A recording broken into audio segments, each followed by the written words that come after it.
Maharashtra today 24 news, सत्य परिस्थितीचा सविस्तर आढावा। लोकप्रतिनिधींनी मांडलेल्या 45 गावांच्या पाणी प्रश्नावर काकडेकडून शंका उपस्थित।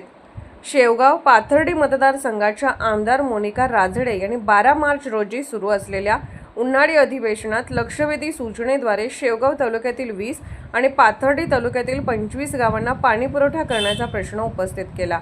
या मुद्द्याचे स्वागत करतानाच या निर्णयामुळे आधीच मंजूर असलेल्या 13 गावच्या पाणी प्रश्नांवर परिणाम होण्याची शक्यता असल्याची शंका शिवसेना शिंदे गटचे ज्येष्ठ नेते शिवाजीराव काकडे व हर्षदा काकडे यांनी व्यक्त केली। शनिवार दिनांक 14 रोजी सायंकाळी डॉक्टर बाबासाहेब आंबेडकर चौक येथील शिवसेना कार्यालयात आयोजित पत्रकार परिषदेत काकडे यांनी ही भूमिका स्पष्ट केली। यावेळी तालुक्यातील विविध गावातील शिवसेना पदाधिकारी व कार्यकर्ते उपस्थित होते। पत्रकार परिषदेत बोलताना काकडे म्हणाले की शेवगाव तालुक्यातील 13 गावांच्या पाणी प्रश्नांसाठी गेल्या 2 पिढ्यांपासून संघर्ष सुरू असून शासनाने या योजनेसाठी मंजुरीही दिली आहे। जायकवाडी धरणातून उपलब्ध होणाऱ्या पाण्यातून टप्पा क्रमांक 1 साठी सुमारे 1.6 TMC पाणी देण्याचे नियोजन आहे। नवीन गावांच्या पाण्याच्या उपलब्धतेतून दिले जाणार आहे। अशा परिस्थितीत आणखी 45 गावांना पाणी देण्याचा प्रस्ताव मांडल्यास आधीच मंजूर असलेल्या 13 गावांच्या पाणी पुरवठ्यावर परिणाम होऊ शकतो, अशी शंका त्यांनी व्यक्त केली। तसेच लोकप्रतिनिधी यांनी उपस्थित केलेल्या वरील 45 गावांच्या पाण्याच्या प्रश्नांच्या संदर्भात आम्ही अगोदरच राज्याचे जलसिंचन मंत्री राधाकृष्ण विखे पाटील व उपमुख्यमंत्री एकनाथ शिंदे यांना या संदर्भात पत्र दिलेले आहे। वरील गावांना पाणी मिळावे अशी भूमिका आमचीही आहे। काकडे पुढे म्हणाले की नवीन 45 गावांच्या पाणी योजनेला आमचा विरोध नाही, मात्र आधीच मंजूर असलेल्या 13 गावांच्या हक्काच्या पाण्यावर गदा येऊ नये या संदर्भात आमदारांच्या भूमिकेबाबत संभ्रम निर्माण होत असून याबाबत शासनाकडून स्पष्टता आवश्यक आहे। या प्रश्नांबाबत जलसिंचन विभागाच्या अधिकाऱ्यांसह राज्याचे उपमुख्यमंत्री एकनाथ शिंदे यांची भेट घेऊन सविस्तर चर्चा करणार असल्याचेही काकडे यांनी सांगितले। भविष्यात नदीजोड प्रकल्प राबवण्यात आल्यास 45 गावांच्या पाणी प्रश्नालाही तोडगा निघू शकतो, मात्र सध्या 13 गावांच्या पाणी पुरवठ्याच्या प्रश्नात अडथळा येऊ नये अशी मागणी त्यांनी केली।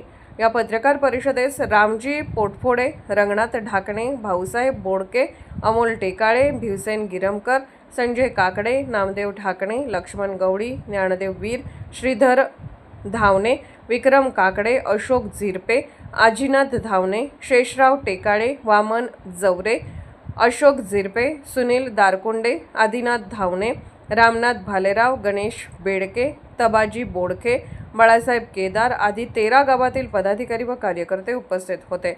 एकजूट तुम्ही परत एकदा ते दाखवून आम्ही 13 गावची शेतकरी आम्ही या संदर्भामध्ये जलसंपदा खात्याच्या अधिकाऱ्यांना आमचं शिष्टमंडळ भेटणार आहोत आणि त्यांना याच्यामध्ये झालेली विसंगती लक्षात आणून देणार आहोत। आणि हा मुद्दा मी ऑलरेडी एकनाथ शिंदे साहेबांपुढे मांडलेला आहे की तुम्ही जर शासनाचंच ही पॉलिसी आहे की समुद्राचं वाहून जाणारं पाणी जायकवाडी धरणात टाकायचं, तर मग तुम्ही शेवगाव तालुका पाथर्डी तालुक्याचा इंच भिजवला पाहिजे।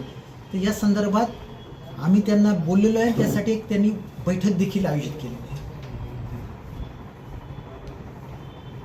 हा जो प्रश्न उपस्थित केलाय आमदार महोदयांनी, याच्यामागे काही वेगळा हेतू असू शकतो का त्यांचा? सांगता येणार नाही, परंतु या प्रश्नामुळे दिशाभूल करणारा 13 गावांचे योजनेला खीळ लागू नये एवढाच माझा हेतू आहे। कारण की याला जर खीळ लागली म्हणजे तुम्ही विचार करा की माझ्या घरी स्वयंपाक 4 माणसाचा आहे आणि जर 100 माणसं जेवायला आली तर त्यांना चतकोर काही तुकडा पण येणार नाही, एवढाच विषय आहे ना। साधं त्याच्यामध्ये 1.6 TMC मध्ये किती विषय आहे। लोकप्रतिनिधींकडून वारंवार दिशाभूल करणारे प्रश्न लोकसभा विधिमंडळामध्ये उपस्थित केले जातात। मध्यंतरी नगर परिषदेच्या निवडणुकीच्या वेळेस त्यांनी शेवगावच्या काही जमिनी, सरकारी जमिनी त्यांच्या म्हणण्यानुसार ह्या लोकांना देण्यात याव्यात असा प्रश्न उपस्थित केला होता। वास्तविक ती जमीन राम मंदिर, ती जमीन खाजगी व्यक्तींची असे असतानाही त्यांनी त्या जमिनी सरकारी आहेत आणि ते देण्यात याव्यात असा बी एक प्रश्न उपस्थित केला होता।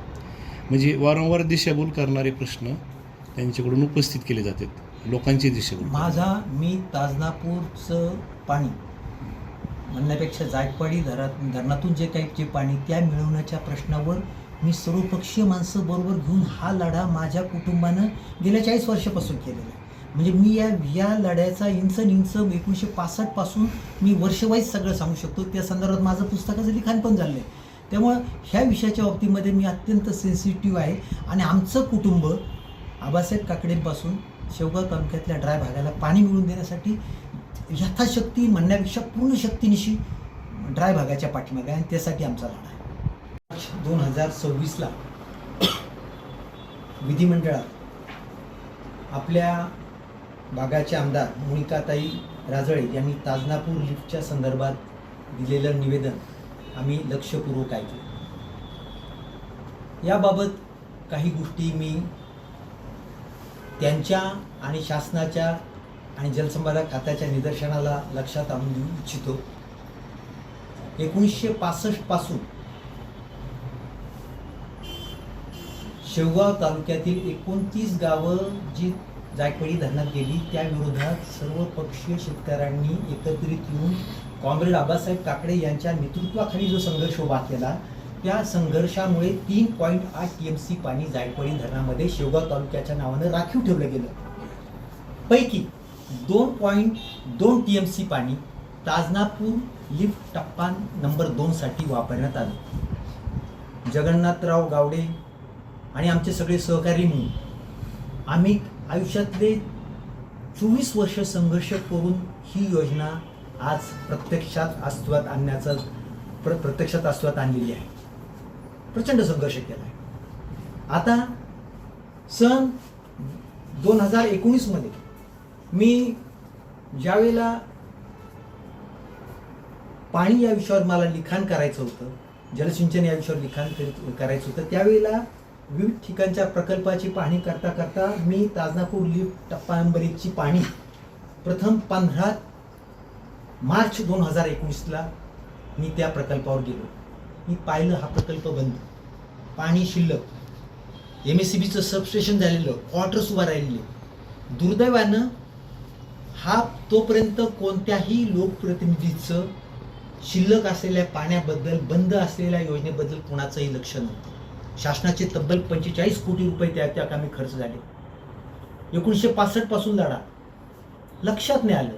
सुदैवानं ते माझ्या लक्षात आल्यानंतर मी ती गोष्ट म्हटलं योग्य ठिकाणी योग्य वेळी ती मांडायची. आणि त्यावेळेला प्रथमतः दिनांक 23/1/2020ला तत्कालीन जलसंपदा मंत्री जयंत पाटील यांच्या सहीनं या प्रकल्प टप्पा नंबर 1 मध्ये शेवगाव तालुक्यातील पूर्व भागातील वरूर, आखेगाव, थाट, वाडगाव, हसनापूर, आखेगाव, सालवडगाव, मुर्शदपूर ही 9 गावं ॲड करण्याच्या संदर्भात पहिलं आमचं त्या ठिकाणी निवेदन दिलं आणि त्यांनी या संदर्भात सर्वेक्षण करून प्रस्ताव सादर करण्याचे आदेश दिले. म्हणजे प्रथम ही कल्पना ही माझ्या मेंदूत आली. आता बंद करा असं नाही का करत. महाराष्ट्र टुडे मराठीसाठी ब्युरो रिपोर्ट रवींद्र उगलमुगले, शेवगाव, अहिल्यानगर.